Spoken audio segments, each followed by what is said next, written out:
Welcome back to the Shine Within podcast. Cyndee Dhalai is a poet, author, coach, and lifelong guide for those navigating life's most challenging moments. Often described as a living, walking miracle and medical enigma, Cyndee has worn many hats: daughter, sister, teacher, wife, mother, counselor, patient, widow, and brings the wisdom of each role into her work. With over 25 years of experience in special education, she has empowered countless individuals through her compassionate support and unshakable belief that no one should be defined by their circumstances or others' opinions. Her message is clear. There is only one you, and that is your greatest power. That resonates with me because it is so true. There is only one us. Even twins, there's only one of them. They may look alike, but they're completely different. So, wow, thank you so much for being on my show today. Thank you so much, Gina. Yes, and your story reads like a testimony of the human spirit's capacity to rise and shine. So, for those who are just meeting you, how would you describe who you are and especially beyond the titles that you've carried in your life? To be quite frank, I always say I have no idea who I am. I just go through life with what comes up because every time you learn something new about yourself. And throughout all the different roles and titles, because we all have titles that we give ourselves, and we all have roles that we identify ourselves with. But at the same time, there are things inside of us that resonate and say, this feels right to me. This is who I am. And then over time it will change again.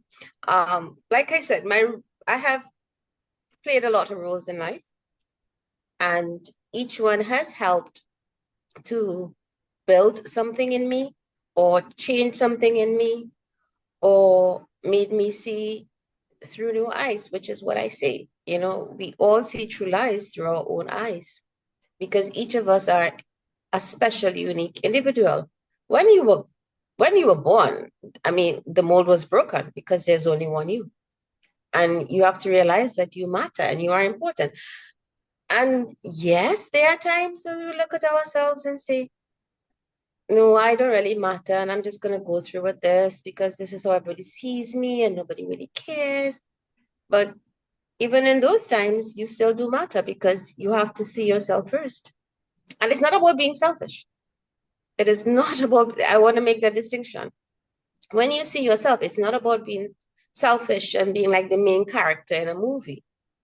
It is about loving you as you are and accepting yourself as you are and seeing your flaws and your good parts. And like through all the roles I've played in my life, they have served to show me something and to put me in a position where I could see that, okay, I was a teacher, but I learned patience and I learned to see a wider spectrum of children and about abilities and stuff like that. When I was a mother, it helped me to see that I definitely had to change how I looked at things because children see things differently. And this environment they were living in was different from the one I grew up in. And also, when I was a wife, I had to learn to compromise because I am fairly independent. And, you know, you had to learn to, like, okay, other people, you have to count their opinions too. And sometimes you have to give up stuff or ask people for help because I don't know. I like asking for help. You know, sometimes you need help and you have to learn to build and share. And then when I was a patient and I got sick, I had to learn how to start all over again because that was a dramatic shift in my life. And I had to learn how to shift and how to start walking again, how to start adapting to being in a wheelchair. And then when my husband died, I learned how to start living by myself as a single entity instead of that. And now that I am writing, I have to learn how to put my thoughts to paper because I always write in my mind. And that's something I've always done because, you know, you spend 24 hours with yourself. So you're kind of always talking in your head, you know, and that's how it is. It's so true. We do have so many different roles that we do play in life. And you're correct when it comes to learning how to then love ourselves and not being, it's not selfish, but we do have to put ourselves first because if we don't love ourselves, how can we love our kids the way they need to be Yes, loved? Our spouse that needs to be loved. I have one only right now. Um, yes. but you know what I mean. It's like we need to come first. And I know I've gone through a lot of stuff. You know, a lot of people have gone through many, many things, and you've gone through unimaginable health challenges and profound loss. And yet here you are, you're creating, you're writing, you're doing incredible things. What kept you going when everything said you shouldn't? Actually, from very early on in life, I faced a lot of things that I guess to me it felt like norm, but as I grew up, I realized that it should not really have been that way because I got criticized, and every time I would voice an opinion, when you grew up in a traditional home, very often you get told, you're not supposed to do that, you're not supposed to talk that way, you're not supposed to ask questions. And I was the child who was always, wait, if you tell me this, why are you doing that instead? Explain to me. And I was like, no, keep quiet. You're not supposed to do this, And I decided that I kind of liked wanting to know what, why people did things. And I was always a curious child. So I kind of grew into that a bit more because I'm so curious. And there were times when you do get pulled down and you feel isolated, no matter what situation you are. You can have 100 people around you who you are close to, but sometimes you do feel the isolation in you and you begin to question, what am I doing wrong? If something is off with me that I can't see how other people see things, and if I'm the square peg in the round hole. And I turned to God, I guess I would say that, because I would go outside in the night, because I'm a night person basically, and I love the night. And I would go outside in the night and look up and say, listen, what am I doing wrong? Tell me something. What exactly am I doing? It might sound like a strange thing but I still do it. You go and you say, what am I doing wrong? Is there something I'm missing? You know, why am I the odd one out? And that's what I would do. And I did have this faith in me, and that's what I held on to, because through everything I've been through, because I find at the end of the day, when you can have people or you can have no one around, but when you sit quietly and you do reach into you and you allow that silence and that quiet and that connection to come, you will find strength, because the fact is that you may be going through something, but don't you get up the next day and go on ahead? Don't you still get up and go to your job? Don't you still get out of bed and do things? And you see, sometimes we don't seem to recognize that we have that quiet power within us. We have something within us that is always there, and all you have to do is connect to it. That is so true. I needed to connect to my higher power, God, I say. And Mm-hmm. because being still is hard for a lot of people here on earth. They're just busybodies. I have to get this done. I have this deadline. I need to do this.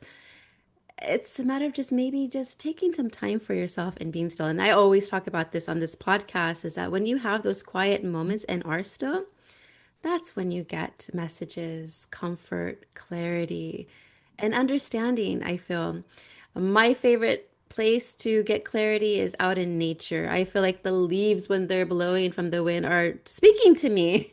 Like I feel so connected to everything around me. And I notice when I'm still, I feel whole and complete. And yes, there is that being inside you that is resilient. And so, yeah, thank you so much for sharing that. Now, you've often spoken about being misunderstood and even ostracized by family, friends, and religious communities. How do you learn to stay true to yourself through all of that? First, like when you get criticized a lot and ostracized, because people will always say, no, you're not supposed to know this, you're not supposed to say that, you're not supposed to be this way. And I'd be like, why? Why not? Because this is how I think, this is how I feel is right within me. And it's kind of strange, especially when you grew up and everybody's telling you be one way, or you're seeing outside things are different. And I read a lot growing up. As a young child, I read a lot. And I had these thoughts that there is something bigger, there is something otherwise. And I remember after one incident when, I got quarreled with and stuff like that. I don't know why, but I just said, look, think what you want to think about me. I don't care. I said, because I can't change your mind about how you're going to think about me, but I'm going to remain how I think is right with me and what feels right with me. And I was about 16 years old. And from that has always stayed with me. In that I like who I am. I like how I think. I like, not all the time, obviously. You're not going to like yourself all the time. But I like how I think. I like how I relate to people. I like my silence. I like So when you begin to focus on what do you like about yourself, how often do you ask yourself, what do you like about yourself? You know, um, Name some things. It's like if you ask a friend, if somebody tells you, okay, what do you like about this person? Say, oh, they're very friendly. They have a nice way of talking to you. They're very supportive.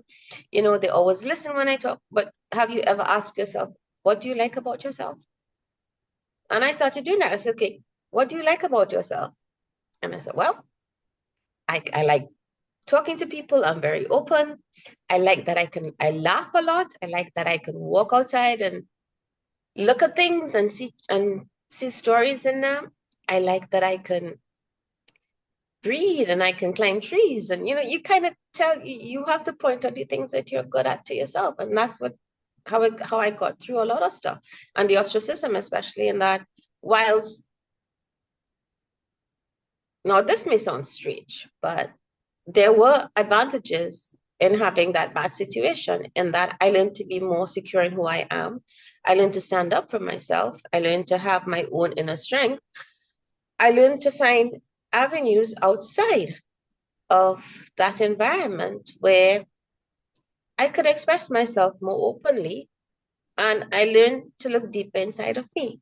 So that's where I got it from. And that I held on to that. And then even when I got disowned by my family for marrying outside of my religion and somebody they didn't like, it did hurt for a while, but I actually felt good in that I was strong and I found a way to be stronger. I found a way to actually build something that was strong. I found a way to step forward and create my own niche. Yes. Yes, I remember like growing up, I was always told what to do, how to do it all the time, and I never felt like I was able to be myself. And that's like society. We're conditioned in a certain way to do certain things to please society. But what about us? I think we matter too, and making our own choices and whatever we feel is right for our soul and however it aligns. I think we come first. This goes back to what I was saying earlier.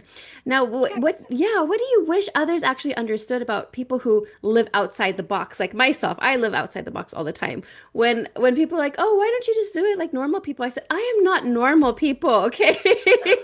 I am not normal people. I don't want to I be called remember normal." telling everybody that. And the thing is, like, after, well, I spent 4 years in a fog of illness. And to be honest, I don't remember it because I have a lot of illnesses in my body. There are a lot of illnesses in my body that exist right now. And most people don't know it unless I tell them because they look at me and they don't know that there's anything wrong with me because I don't act like I don't let my illnesses define who I am, right?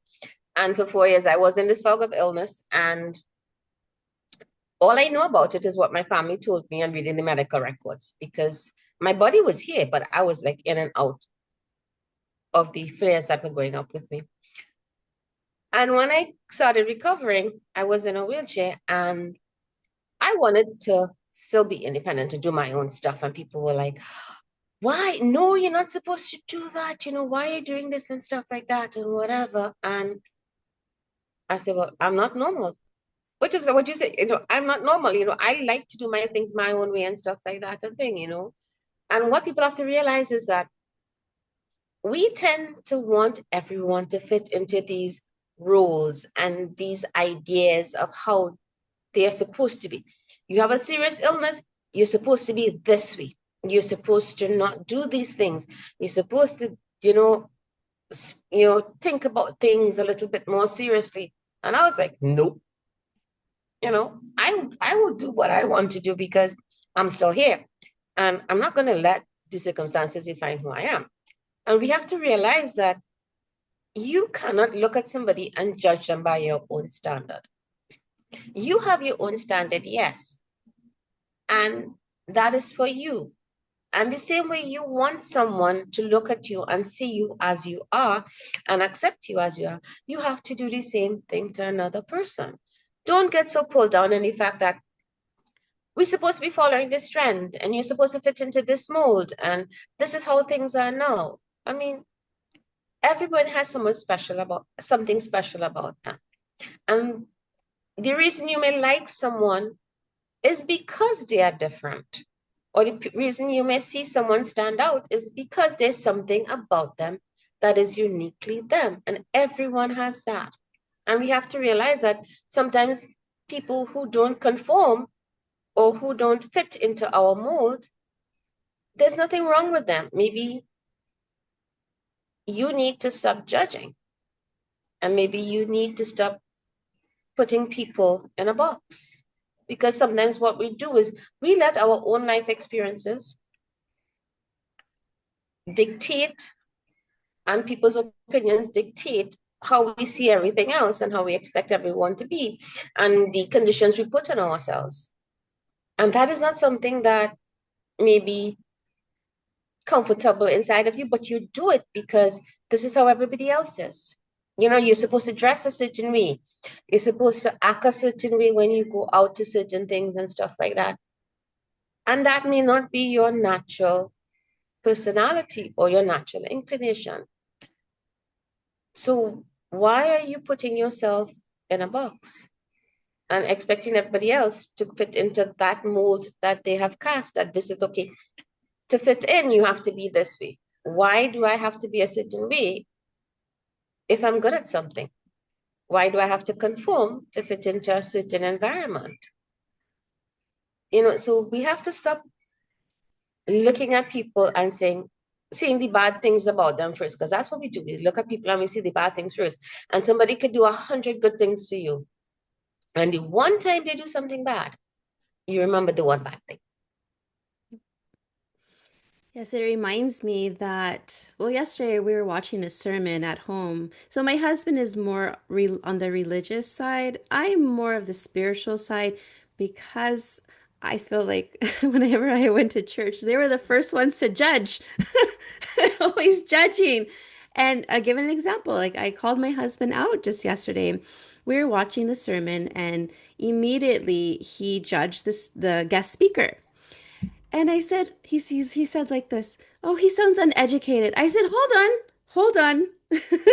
Before you go any further, I said, he is speaking to an audience that can resonate with how he's speaking. He doesn't have to speak to everybody that he has to please. He's being himself. The best gift that we can give the world is just to be ourselves.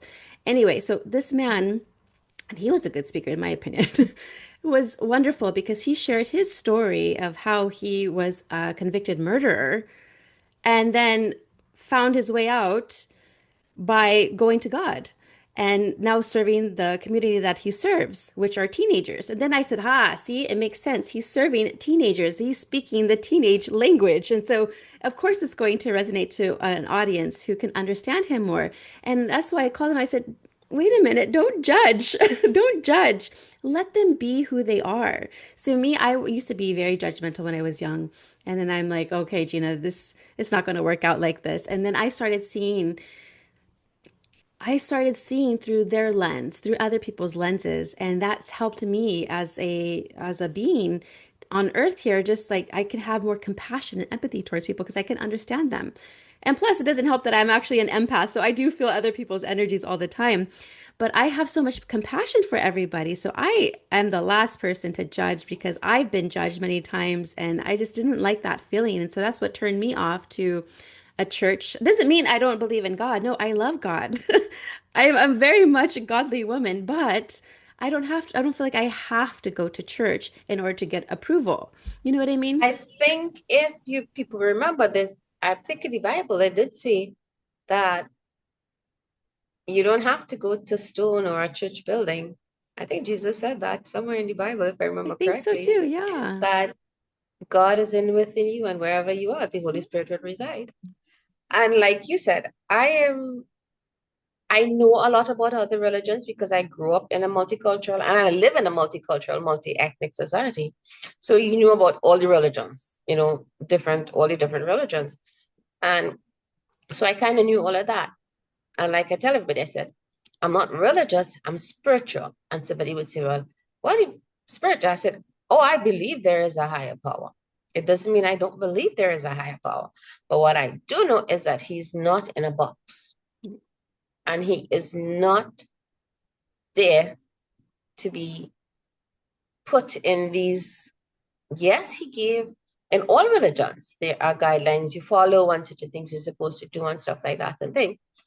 But God is God. And you have to just see that because God is in everything. And that's the way I look at it anyway. And I've seen it. And like when you speak about being judgmental, that is something that sometimes we think we're not judgmental and we're more open.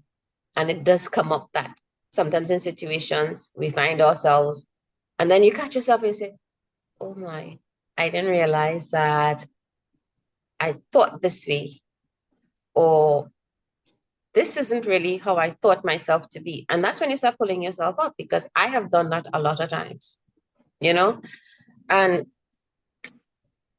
like when you're saying about that man who was speaking and stuff like that, sometimes you have to speak to people the way they understand because and when you understand a situation, it's a lot easier. Because in my case is that I went through a lot. So I was able to relate to people a lot in that I could understand and have compassion for their situation because I know what you're going through. And that helps in that, when you see somebody going through something and they're being criticized by other people, you can relate to that because that happened to you. Or if you suffer a loss, you can relate to that because you went through one yourself. Or like I tell people, don't do to other people what you don't want for yourself. I know that's something that everybody says, whatever, and it's very hard to actually do. But sometimes we have to know that we have to pull up ourselves if we want anything to happen in life. The same way, we have to build ourselves up. We can go to 100 courses, we can do 100 online things, read thousands of books, listen to endless motivational tapes and stuff like that. But if the commitment doesn't come from inside of you, nothing is going to change. And sometimes all it takes is 1 second, one little decision to say, okay, today I'm going to 5 minutes. For 5 minutes, I'm going to sit down and think about one good thing about myself. 5 minutes, no, that is not asking much. 5 minutes, sit down and think about one good thing about myself. Okay, what good thing can I think about myself? I'm a very good worker, or I can talk. I'm a very good support from my friend, and name one friend who you help or whatever. For 5 minutes, and you find that will change. And then you start doing it a lot more often. And even like people talk about journaling, because journaling, not writing on your iPhone, not writing on your laptop, I mean pen and paper. Because when you write with a piece of paper and a pen in your hand, you seal it into you a lot more because you have to concentrate more on what you're writing. You have to focus on the words you want to put down. And when you write to yourself, you can't lie. That's one thing I've always said. When you write to yourself, you cannot lie because you might write something down and your head is going to say, that's not true. That's not true. That's not true. And so you are forced to confront yourself. And when you read it over, that cements it in your mind. And sometimes just a small little thing, it starts it. And that takes you forward. Even if you're brushing your teeth, you can say to myself, well, okay, I got up this morning. And that's one thing I did. I have water, and you concentrate on what you're doing and you be in the moment. And when you be in present in the moment, what you are doing is you are pulling yourself into who you are, and you're beginning to gain awareness of yourself and your thoughts. And if you might be thinking about, oh my God, I have to go to work just now, and I don't like this person at work and all this traffic and stuff. And that's what you're thinking. But so you kind of see where your train of thought is and how your mind tends to go. And what you can do is say, I'm home right now. I have water, I'm brushing my teeth. I feel safe. Yes, I have a hard day ahead of me and I have these things to do, but right now, I'm good. And you see that those little things would help you to connect more to yourself. And when you begin to be more aware of how your mind runs races, and you come back to the moment you are right there, right then, you find that you gain a sense of inner peace and a sense of strength to move forward because, okay, right now I am feeling good. I'm having a conversation with Gina. It's comfortable, it's easy, you know, we're talking about things, and this is good. You're not thinking about, okay, this evening I have to go and do this after what. You be present in the conversation. And then from there, you find when it is done, you have a nice feeling because after you brush your teeth and you take a shower and you think about the water washing everything off your body, oh, and I'm putting on new clothes and this feels so good. Yes, and I feel clean. And by the time you leave the house, you're in a better frame of mind. So if something comes up later, at least you're approaching it with a good feeling. Yes, mindful practices. Yes, just taking Yes. time and then appreciating what you do have. And yes, that ritual of taking a shower and cleansing your body to it's like a Yeah. renewal. It is renewal. People have different rituals and or they have different practices, routines. You just make your own. Like some people have what's called tea time is me time. So they'll just sit and have a cup of tea and just look outside or be outside and just Yeah, take a and moment for themselves. people seem to think you have to sit down and put everything, in your whatever.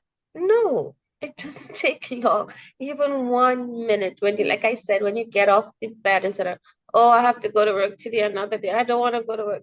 But if you get off, once you start switching, doing one little thing, it does become like an avalanche of, yeah, this is good. And, you focus more. And yes, it is mindfulness in a sense, but it is more than mindfulness in that it is also connection to yourself back, in that you are beginning to focus back on, I don't want to feel this way. And I can control how I feel.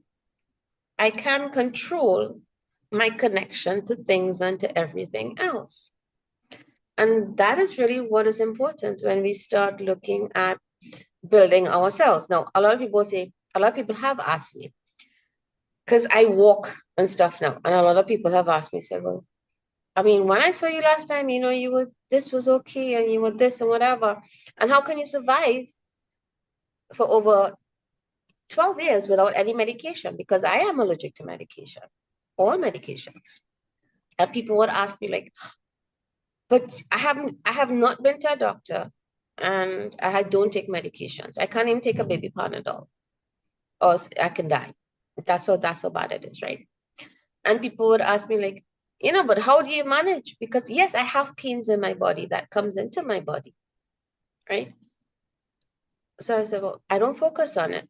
And I said, how can I focus on it? Whatever. I said, because I know the pain is there, and I know I have a migraine right now, right here. I have a migraine right now, but nobody knows it because I'm not focusing on the pain. Yes, and sometimes people are tolerant to a certain level of pain, and it's only when it gets really, really, really bad that I may black out, you know. But people would ask, and I said, I don't know. All I know is that I live by God's grace, and also I have asked every day when I get up. I said, I have another day here, and that is so great. And let's see what's gonna happen, how I'm gonna manage, and you go from there to there to there. And like I told you, in my case, I can't take medication. And I have not been to a doctor. Now that, given the fact that I have lupus and I have chronic kidney disease, and I have anemia and high blood pressure and migraines and a whole set of other. The list is very long of all the things they said I have in my body, right? People look at me and they said, you wouldn't think I am sick listening to me or looking at me. You wouldn't think that I said they're wrong with me. And unless I tell people or people who knew me from before are aware of it, nobody knows that I have all this in me because it doesn't show. Because I don't show it on my face because I don't think that because there are things in my body going wrong that I should let my mind control me. And that's how it is. And I know a lot of people find that hard to believe, and they'll say, well, that's easiest, that's so hard. You could just talk about it, but that's something really hard to do. It is hard to do because it didn't happen overnight. You have to work with yourself and you have to find a balance in you where you said, yes, these things are in me. Yes, it is hard. Yes, I don't know how I'm going to get through another day. And I don't want to go to the doctor again. And I don't want to be a burden to anyone. And I don't want to go through all of that again. And little by little, you have to work yourself through. It doesn't have to be an illness. It can be a breakup. It could be the loss of someone. It could be a relocation from one place to the other. It could be a loss of a job even. And you said, yeah, I had to change jobs, but I'd already liked the new job, but I didn't have a choice, and whatever. All of these things, you have to learn how to put in context and how to work it inside of you. And it is not easy making adjustments because, you get accustomed to being a certain way. You get accustomed to thinking a certain way. You get accustomed to things going a certain way. And whenever there's a change, our first reaction is fight, get angry, or run away. I mean, that's normal. And when you have to sit down with yourself and you have to say, okay, this time I face this. All right, what don't I like about this? Why don't I like it? What is the good things in this? Why do I think there are good things in something? Okay, let's say you have a relationship and it breaks up, or you went through a divorce or something, or whatever like that, right? And you're feeling like, oh, my heart is breaking. Oh God, I don't know what I'm going to do. I'll never get over this person. Why does this have to happen? And of course, you go through the whole anger and the rage and the depression and everything like that. No, I'm not making light of it. I'm just being realistic, right? And so you tell yourself, okay, and then you said, okay, what are the bad things about this breakup? I feel sad, it hurts, it wasn't right, it was fair, and I gave so much to this person, and look what happened to me, and I got rejected, etc., etc. But what are the good things about it? You say, what good things is there in a breakup? I mean, I got my heart broken. How can you say what good things is there in a breakup? What is she talking about? There are good things in a breakup. One, you learn to see yourself in a different light. You learn to come back to yourself and ask yourself, okay, what did I not get from this person? Why did the breakup occur? What was I not getting from the person? And you begin to reevaluate what is important to you. Maybe I needed more support. Maybe I was giving too much. Maybe this person wasn't a right fit for me and I was trying to fit them into my mold. So you begin to reevaluate yourself and your values, and you learn to say, listen, you get an inner strength also. In the time that you spend by yourself, you learn how to build yourself up and how to move forward and how to see yourself in a different light. So I have value. I am worthy of love, yes, because I have a lot of love to share. And I will continue. And yes, I may be alone for a while or something. Yes, it would hurt me. Hey, but at least I'm learning. If something ever happens in the future, I know how to deal with it better. So you see, there are advantages in everything. And that's the way I look at things. It's right. Yes, I remember I literally had to grieve my old self. So I was an alcoholic before. I'm gonna hit my 8 year sobriety, I believe, in Wow, that's September. great. Oh, thank you. And I mean, life has been a blessing, and but I did go through that ugly phase where I was alone. But I wasn't alone. I always had God with me at all times and Yes. always within me. And so I understand when people are going through a certain type of grief, like you said, breakup, loss, divorce. For me, it was grieving my old self because I was used to a certain lifestyle. And I Mm-hmm. had to give up friends that, were drinking buddies. I had to give up my social engagements that I used to always partake in. I had to give up, alcohol. That was like, it served me at a time in my life where it didn't then serve me anymore. And then I had to just change and renew and just refine myself. And then that's when I really had made a big difference in my life, is where I had to go through that ugly phase. But then you're correct, when I had to ask myself, well, what is good about this situation? Well, it connected me back to me. Who is Gina? She was masking herself this whole time. I didn't know who I was. Now I have a better understanding of who I am. I don't know completely, because we are spiritual beings. So I don't know exactly where my soul came from necessarily. But I know I'm here for a reason. We all are here for a reason. Otherwise, we wouldn't exist. You know what I mean? So we all do have a purpose here. And so I had to find my purpose through pain.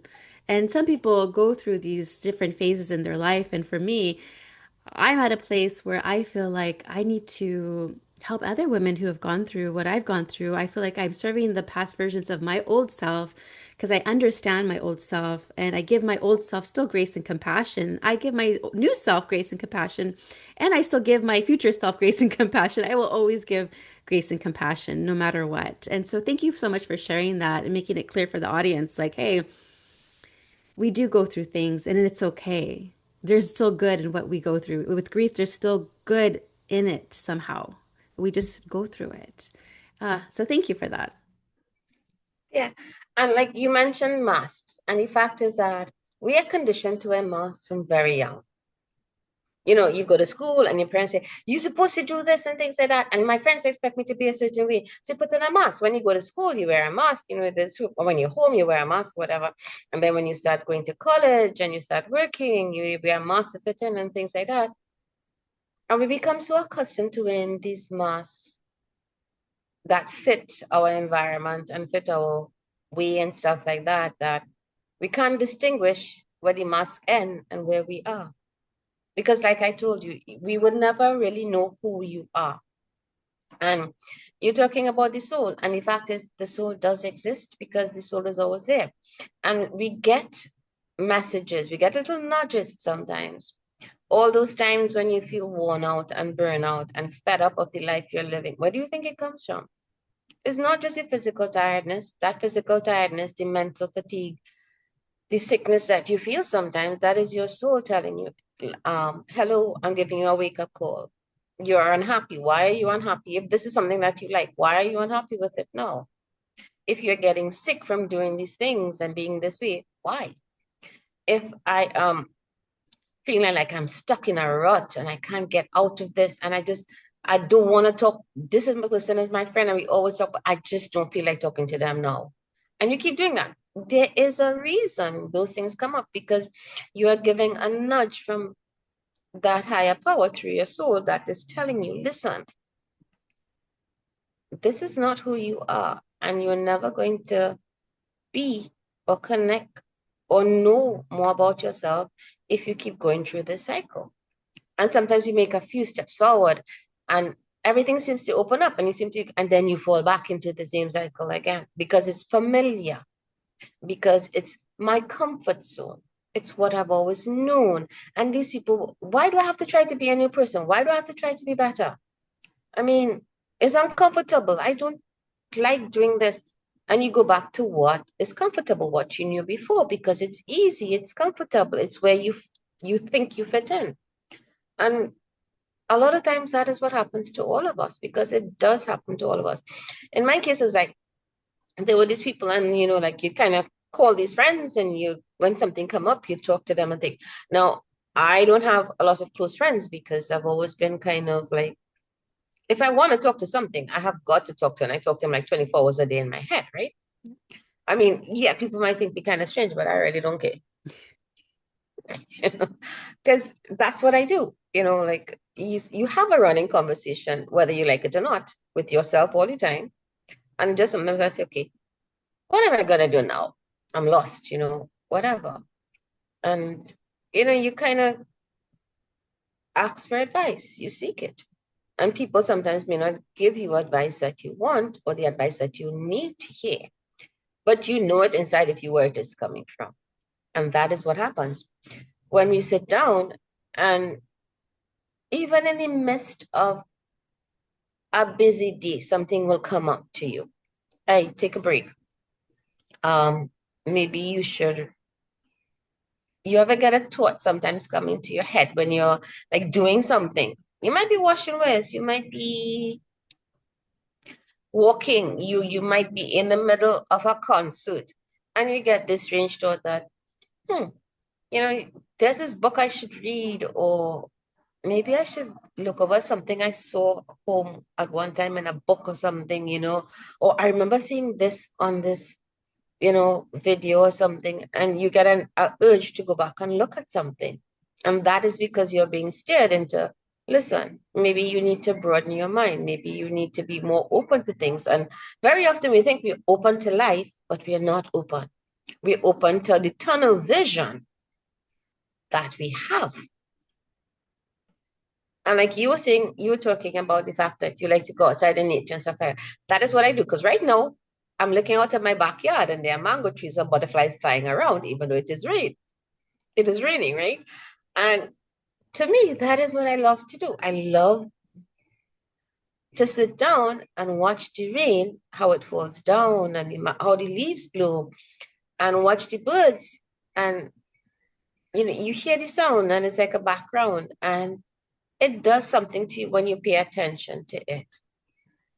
And even if you live in a crowded city, you can still see the sky, can't you? Go outside and feel the air. And when that wind passes over your skin, you have to think the fact that I can't see it, yet I breathe it. I can't touch it, but it touches me. I can give it a color, I can give it a form, I can see what it tastes like, but it exists and I breathe it in. And that is the same thing with having a divine being around you, whether you call him God, whether you call him Allah, whether you call him Buddha, whether you call him Ram, whether you call him whatever name you call him. There is a divine essence around, a presence that exists. And when you feel lost and when you feel overwhelmed and when you feel as if there is nothing in my life working for me anymore and I can't take this anymore, take a breath. And when you take that breath, or when you go outside and you feel the wind blow on you, think about, where does that come from? I don't see it. I didn't create it. Man didn't create the wind. He might, yeah, you could cultivate trees and you can do brands and you can do like different hybrids and stuff like that. Yeah, but you can create the air that you breathe and the air that you need to live. And that is something that is giving you strength. That is something that is sustaining you. So focus instead on that. Focus on that connection and know that with every breath, you are being sustained. You are given a chance. You are given the ability to live.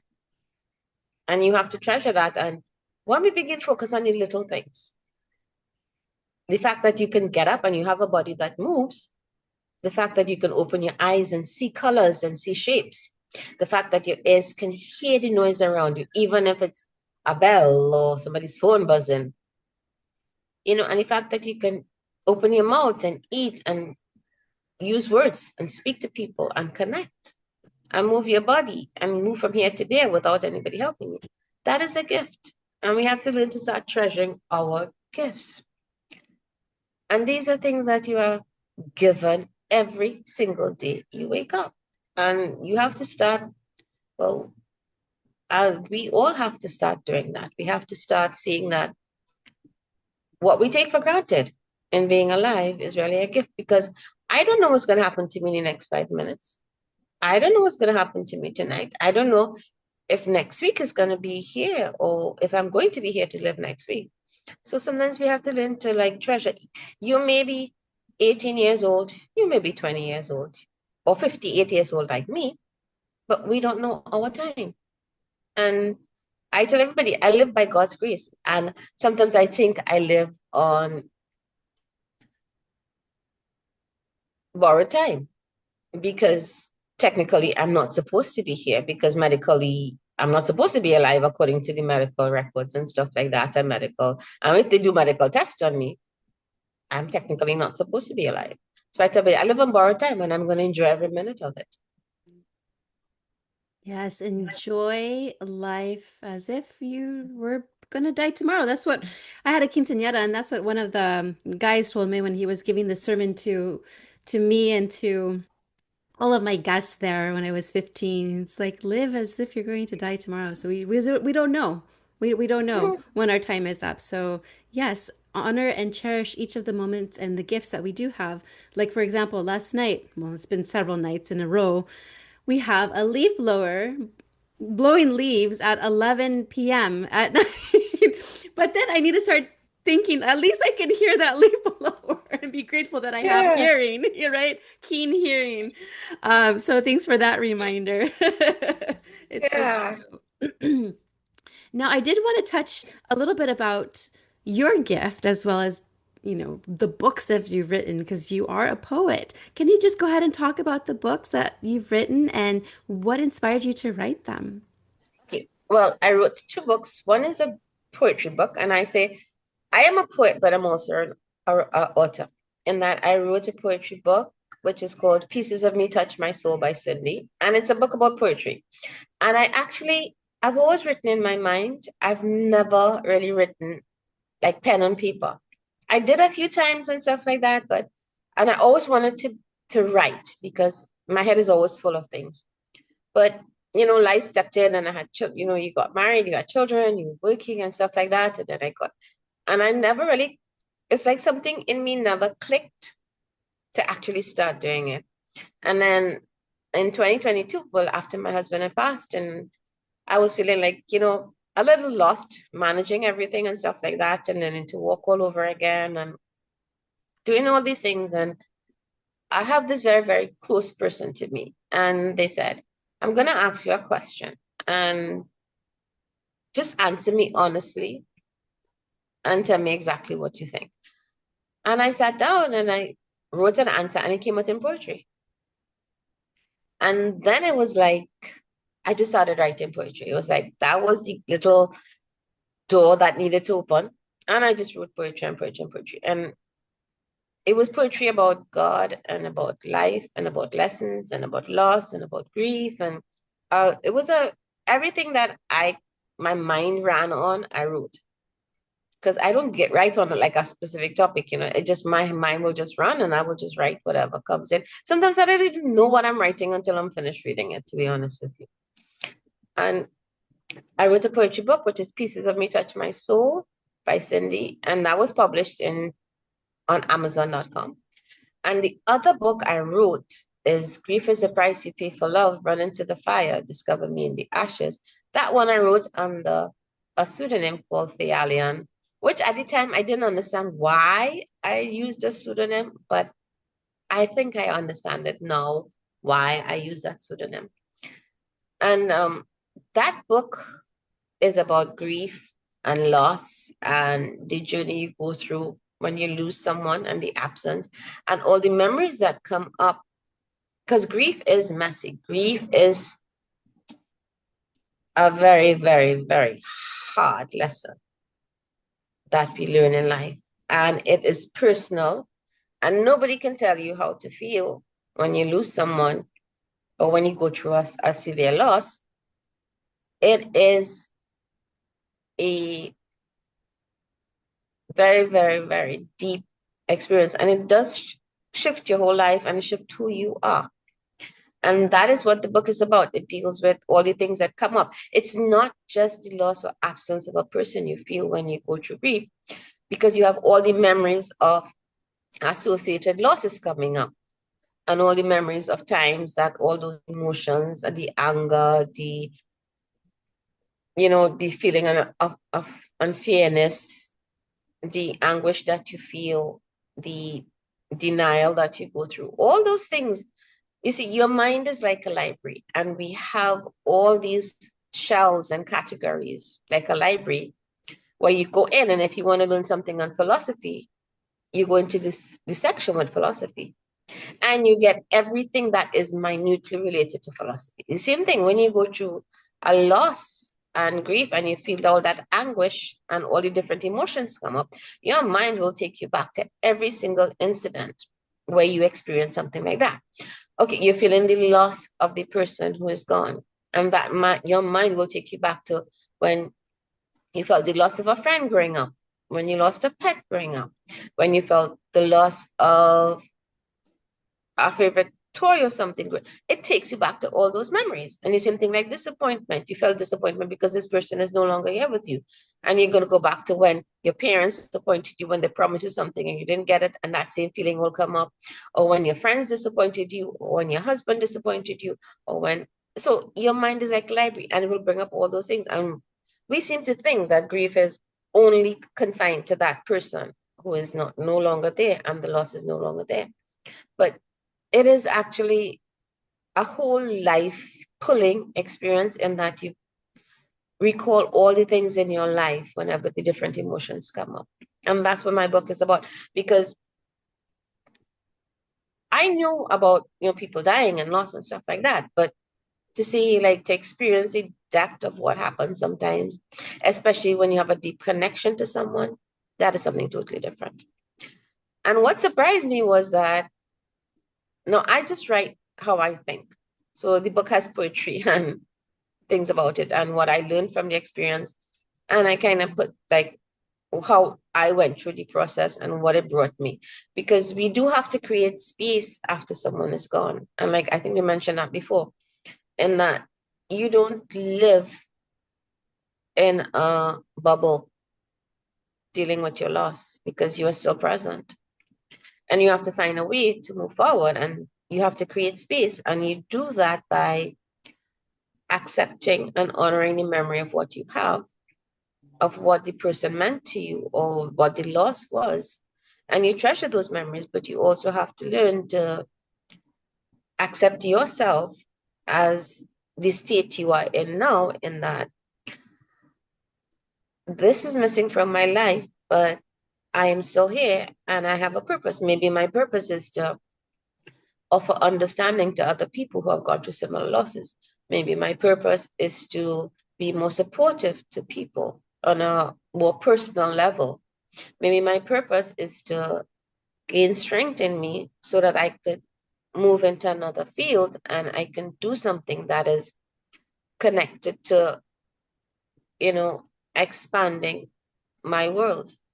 Maybe I can join a new activity. Maybe I can do a new hobby. Maybe I can connect to a group and work through a group to help people overcoming breakups and grief and loss and stuff like that and things. Or maybe I could write about it and it can touch lives and it can offer support, because that's something I didn't expect. Because when I wrote the book, I just wrote with the intention of touching lives and making people see that they're not alone.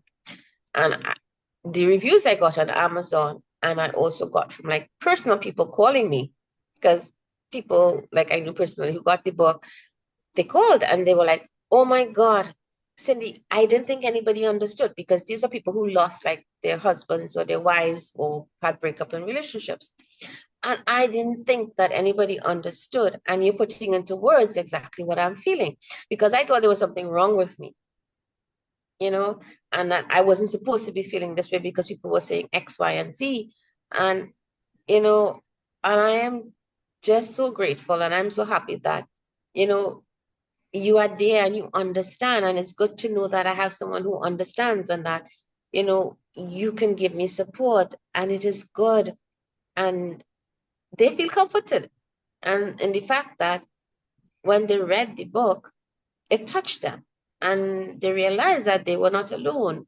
And even though they might not be people who would go to like group counseling or actively ask people, even their own family, for support or be open about their feelings, they could connect to the fact that what I wrote gave resonated with them and gave them comfort and gave them solace and gave them a sense of, you know, support and settling in themselves. Yes, and I will have the links to your book in the show notes, and I definitely encourage our listeners to go ahead and check them out. I'm going to do so because you are an amazing being, and thank you for sharing your truth to the world because it is important because people can relate and it does give them solace and comfort to hear other people's stories because then they don't feel like they're alone. And so thank you for that.